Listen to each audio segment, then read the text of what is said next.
Mucormycosis, famously known as black fungus, has been creating a havoc lately. Why is that so many COVID patients are getting this disease? So mucormycosis is not a new disease. It's a known fungal disease that is serious but rare with a high mortality rate about 50%. It is caused by a group of molds called the Mucormycetes. The most common causative organisms are the rhizopus and the mucor.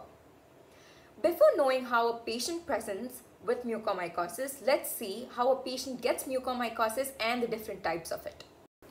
These fungi live throughout the environment, particularly soil, decaying organic matter like leaves.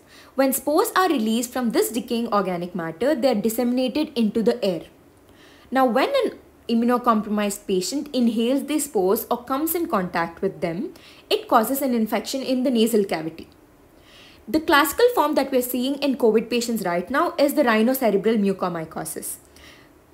Now the infection multiplies here in the nasal cavity, spreads into the sinuses, then invades the orbit and finally spreading to the brain, leading to a fatal disease. That's why it's called the rhinocerebral mucormycosis, where the infection of the sinuses is spreading to the brain. Now this infection is also angioinvasive. That means it can invade the arteries and get disseminated into different organs, leading to end organ damage and many more. Other types of mucormycosis are the pulmonary mucormycosis, which mainly affects the lungs. This is most commonly seen in cancer patients and people with organ transplantation. Then we have the gastrointestinal mucormycosis, which is common in children. Then the cutaneous mucormycosis. Here, the fungi can enter through an abraded skin due to trauma or any other reason. Then we have the disseminated mucormycosis, which I've explained earlier, that spreads through the bloodstream. See, not everyone gets mucormycosis. So who are those people at risk? It's the patient with uncontrolled diabetes and those on steroids for a long duration and patients taking immunosuppressive drugs for organ transplantation and cancer patients. So they have a high risk of getting mucormycosis. So why is that so many COVID patients are getting mucormycosis? The severe patients who are getting treated in the hospital are given steroids. They are life-saving drugs that reduce the inflammation during COVID period. But they also reduce the immunity of the patient and shoot up the blood sugar levels. So these in turn predispose to secondary infections like mucormycosis. And also getting exposed in the environment to these fungal spores play an important role.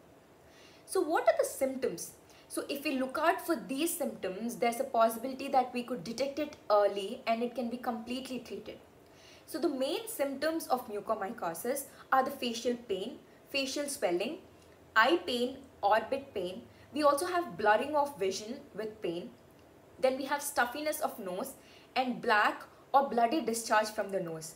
And also the skin around the nose has a blackish discoloration that spreads rapidly.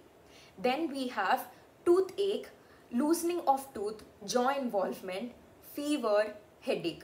So these are the imminent symptoms of mucormycosis. If we watch out for these and consult your doctor in an early stage, we could treat it completely. The mainstay of treatment of mucormycosis is amphotericin B, an antifungal drug that is given intravenously. The other antifungal drugs that are used are posaconazole and isavuconazole. So please stay home and stay safe and tell your dear ones to be aware of these symptoms.